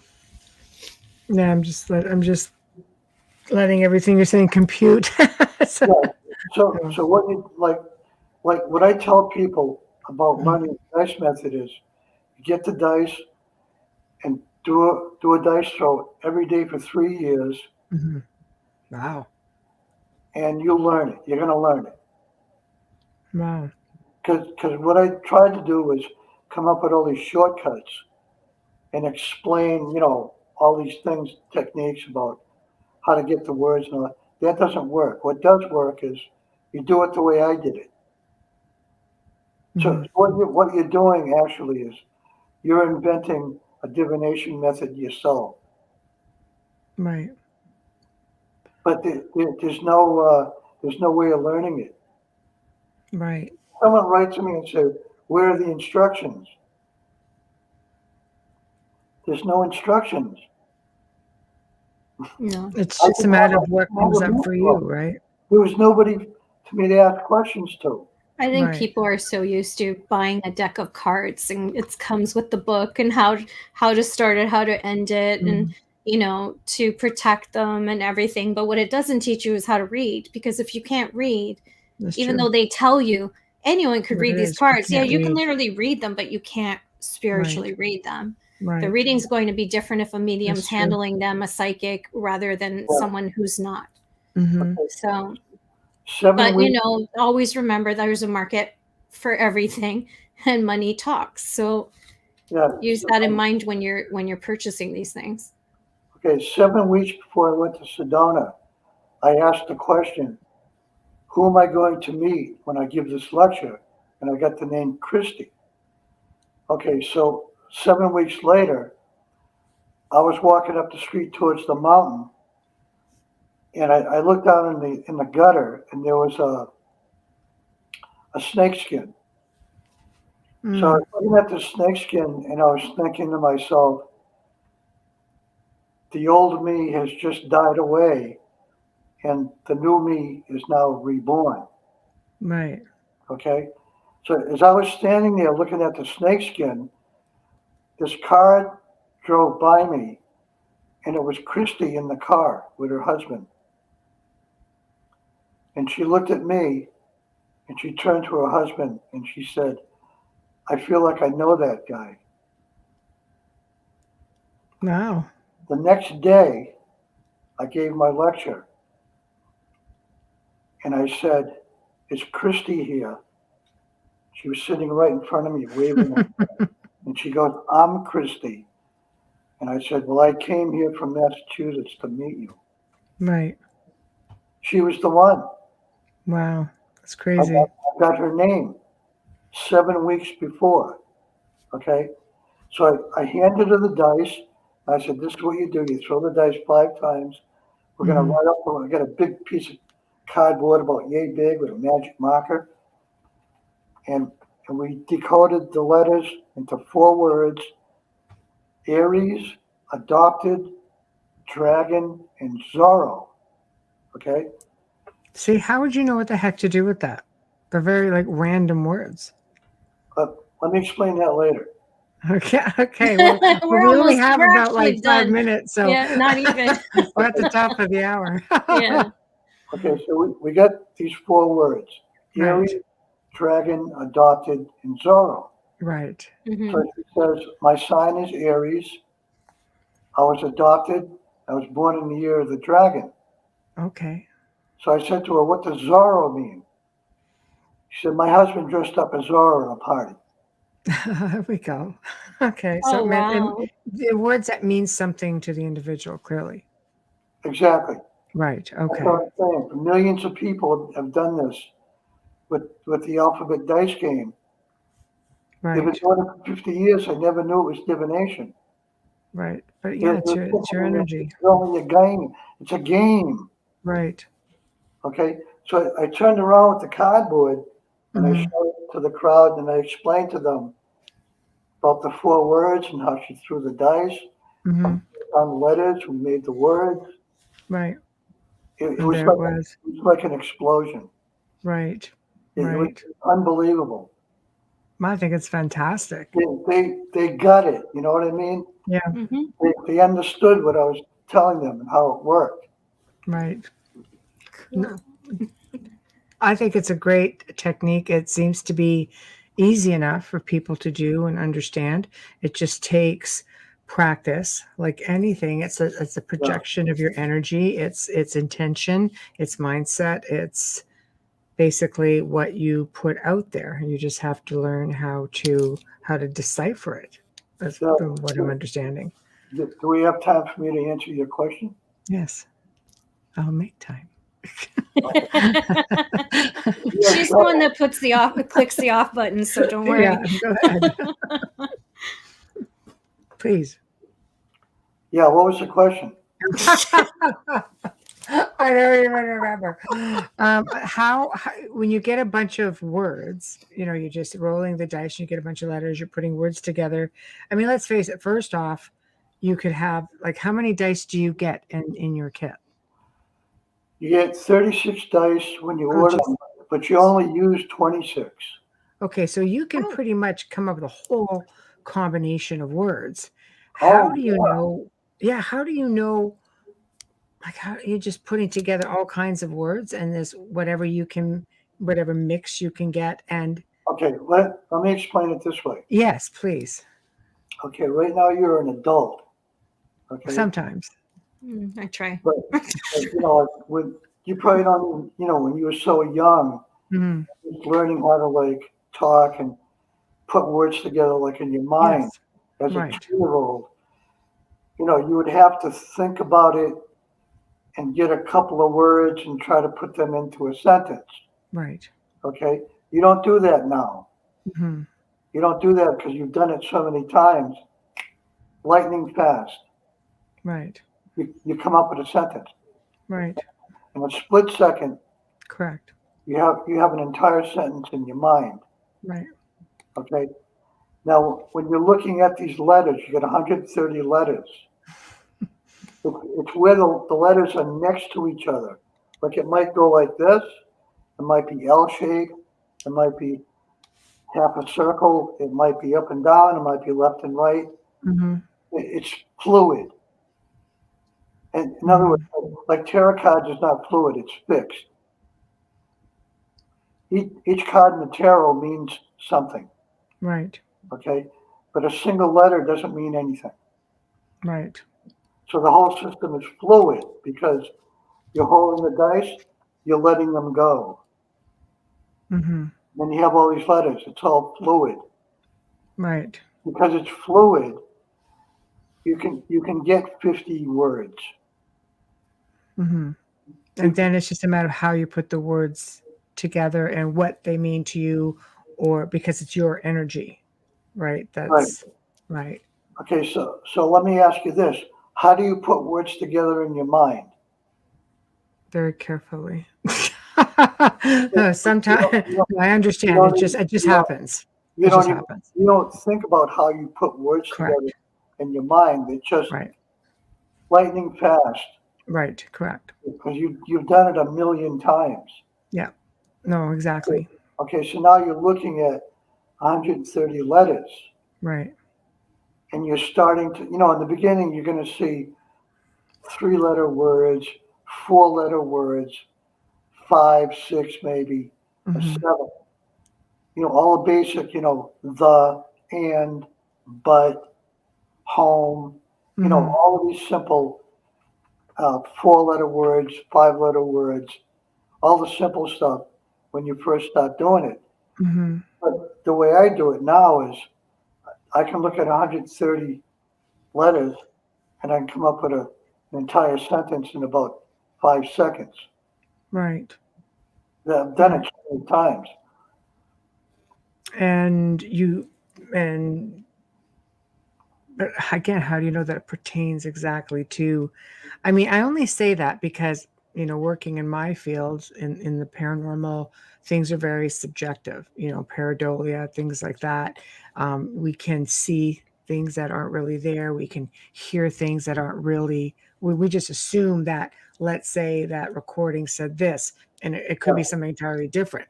So I'm just playing devil's advocate for a moment. So how do you know you've got the letter or the words in the proper context? You get the dice and do a dice throw every day for 1,000 days. Right. And then you pick it up. Right. Yeah, Right. because nobody can teach you this. There's no Right. instructions. Right. I didn't have a teacher. Yeah. No, I like it. What I was observing was all of these sort of Hmm. stupid thoughts that everybody has every day of the week, Yes. and I was Right.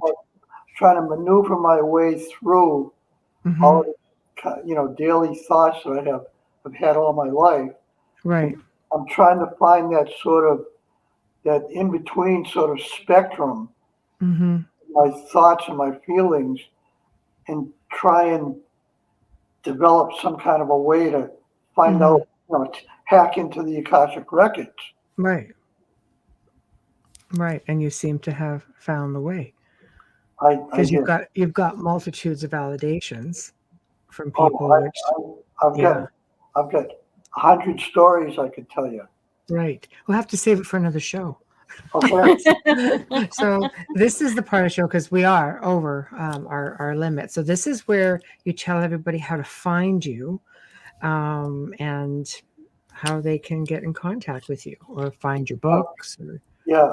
How about if I send you a link to my Facebook page okay. and they can get in touch with me that way? Yeah, we'll put it on our Facebook page. If they want to start learning this method, Right. I would prefer that they send me 2 photos, one of each palm. Right. But here's the thing.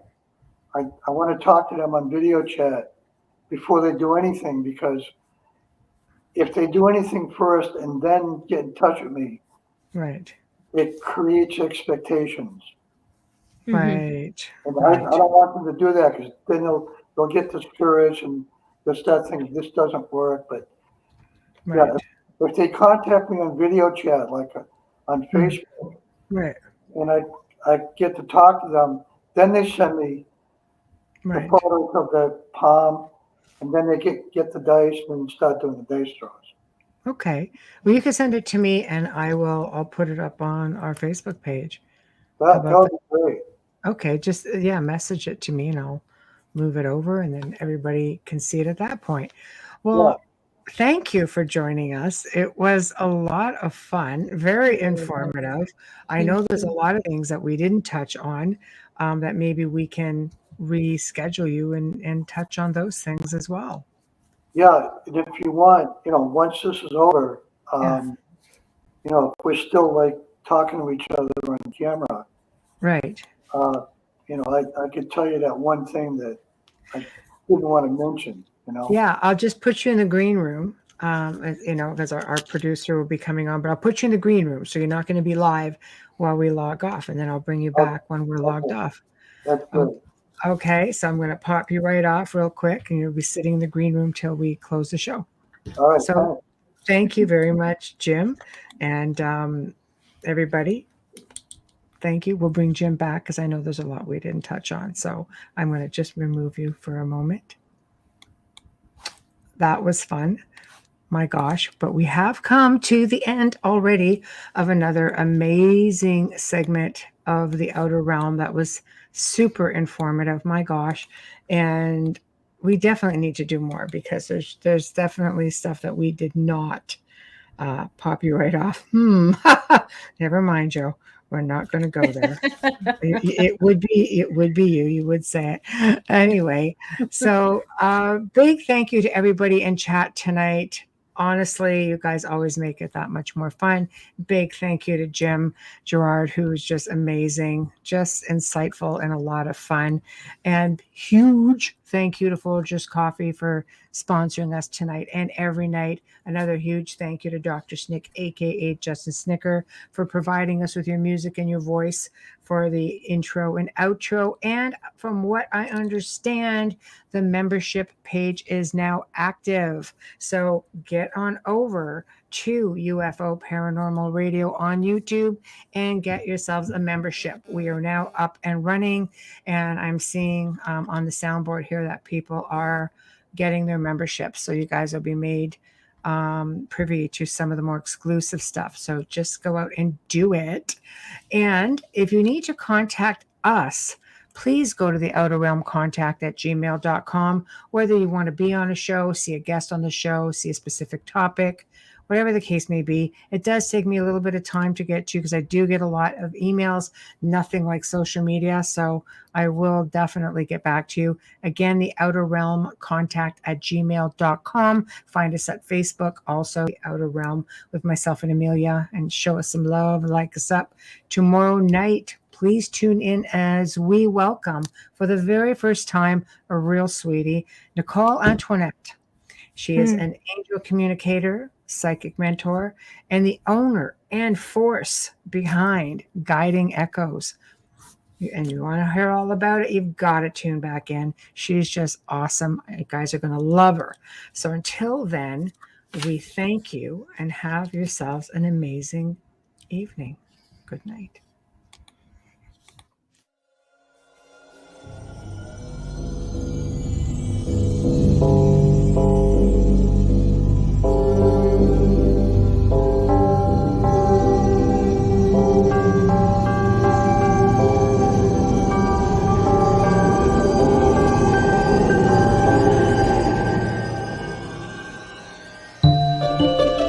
You have been listening to The Outer Realm with Michelle DeRoche and Amelia Pisano, airing live every Wednesday and Thursday evening, 9 to 11 p.m. Eastern, 8 to 10 p.m. Central, on the United Public Radio Network, 105.3 FM in New Orleans.